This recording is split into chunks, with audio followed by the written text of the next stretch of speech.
Hello, this is Chad Kennedy with DAT IQ. I'll be going over an overview of benchmark analytics within the DAT IQ platform. This application reflects our customers' contribution data back to them and uses our AI-powered benchmark data to compare our customers' rates to the market.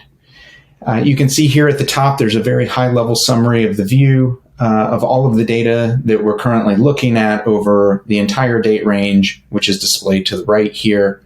As I move down through the application, I can see very high-level annual summary results of how my customers' rates compare to the market. For example, all rates, including spot and contract, are 2.6% below the DAT IQ benchmark. Every data point in the application is clickable and has drill down capability. You can see now the map has changed for current year 2024, and I can now drill into any region for drill down analytics. If I open that date range back up, just below here, I can see long-term trend analysis back to 2016. This is a cost change metric that we use to measure inflation. There's also rate per load analysis. You can also look at this as rate per mile. Average distance, this is my demo company versus the entire market to get a sense and understanding for the data that you're being compared to. Percent of spot load mix over time. You can see that boom and bust cycle of the market that's highly correlated with the rate cycle. And you can also analyze your fuel surcharge price per mile that you're paying compared to all other contributors in gray.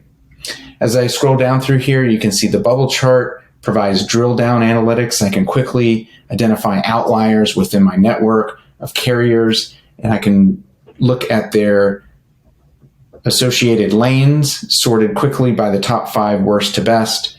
And also, if I prefer to look at top 5 lanes of any individual carrier, I have that drill down capability as well.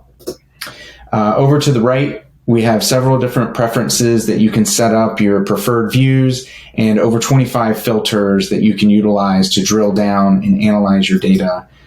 This application covers 4 equipment types: dry van, flatbed, intermodal, reefer, and we're currently working to add in LTL as well.